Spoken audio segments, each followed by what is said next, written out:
రెండు కోటి పిల్లలు ఓ మాడంటాడు ఎక్కుతాయి మానుల్లో.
చెప్తాను నీకు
రకాలుగా సత్యమని.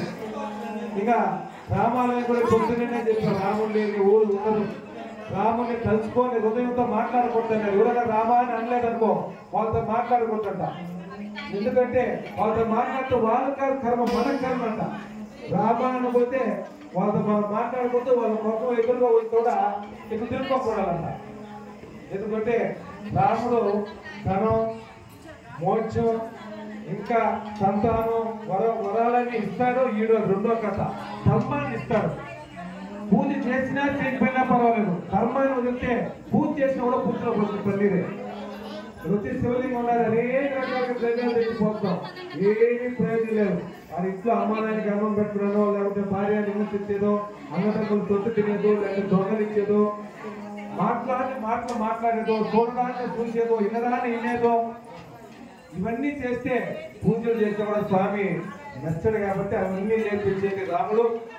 మనకు కావలసినవన్నీ ప్రసాదించేది పరమేశ్వరుడు, అమ్మవారు. అట్లా మన కుమార్ గారు కూడా చిన్న వయసులో ఇంత కార్యక్రమం వచ్చి ఏ రోజున పట్టినాడు. ఒకరిని ఏదైనా 10 రూపాయలు అడగలేని కూడా అందరూ అడగలేరండి, అడగలేరు. అది పూర్వజన్మ సుకృత పుణ్యం ఉండాల. ఇంత దైవ కార్యక్రమాలు చేస్తాం ఇయ్యలేదని కూడా అందరూ అడగలేరు. అట్లా కుమార్ గారు ఎంతో ఈ రోజు అడిగి ఈ కార్యక్రమం చేసిన వాళ్ళు తరతరాలు కూడా జన్మరహిత. మనం ఈ రోజు ఉన్నట్టు నేను పోవచ్చు, కానీ పెట్టి విగ్రహం ఎప్పుడో తరాలకి జన్మ ధన్యవాదాలు. ఎంతో మంది మోక్షంగా పోతారండి. అట్లా ఈ కార్యక్రమం ఇంత గొప్పగా మా భజన బృందం సభ్యురాలు రత్తమ్మ గారు ఇదే గ్రామం మీకు అందరికీ తెలుసు. ఆమె కుటుంబ సభ్యులను కూడా కలిసి చేస్తున్నారు. మా సీటు మేనేజర్ గారు, సెక్రటరీ సీన్ రెడ్డి గారు, ఐరాల మండలం కానుపాక పక్కల విలేజ్ వాళ్ళది పెనుగొండపల్లి, వాళ్ళు కూడా ఈ కార్యక్రమానికి ఇచ్చేసి 200 రూపాయలు కాను సమర్పించారు. వారు కూడా దేవుడు సర్వేశ్వరుడు ఆ నాగాలమ్మ దేవత ఎల్లవేళ తల్లగా రక్షించగాక. అదేవిధంగా కాశీనాయన భక్తులు పుత్రమంత్రి దర్శనారెడ్డి గారు, చిన్నాటపల్లి వాస్తవులు రాజారెడ్డి గారు, వీళ్ళందరూ కూడా 300 రూపాయలు కాను సమర్పించాలని. వారు కూడా దేవుడు సర్వేశ్వరుడు ఎల్లవేళ తల్లగా రక్షించగాక. ఎస్ఎస్ కొండ శ్యామలమ్మ గారు, వాళ్ళు కూడా ఈ కార్యక్రమానికి వచ్చి మా భజన మందం సభ్యురాలు 101 రూపాయలు కాను సమర్పించారు. వారు కూడా దేవుడు సర్వేశ్వరుడు ఎల్లవేళ తల్లగా రక్షించగాక. ఓం నమః శివాయ. జై శ్రీరామ్, జై శ్రీరామ్. శివరామకోటి భజన బృందం యూట్యూబ్ ఛానల్ అందరూ చూసిన వాళ్ళు ప్రతి ఒక్కరు కూడా లైక్ చేసి, షేర్ చేసి, సబ్స్క్రైబ్ చేసి ప్రతి ఒక్కరూ చేయాల్సిందిగా తెలియజేస్తున్నాం. ఎందుకంటే మేము ప్రతి నెల కూడా 2 భజనలు, గోసేవ చేస్తూ ఉంటాం. అనేక రకాల ఎక్కడెక్కడ అనేది మీకు ఇమీడియట్లీ వస్తుంది. కాబట్టి ప్రతి ఒక్కరూ షేర్ చేసి సబ్స్క్రైబ్ చేయాల్సిందిగా తెలియజేస్తున్నాం. జై శ్రీరామ్, జై శ్రీరామ్.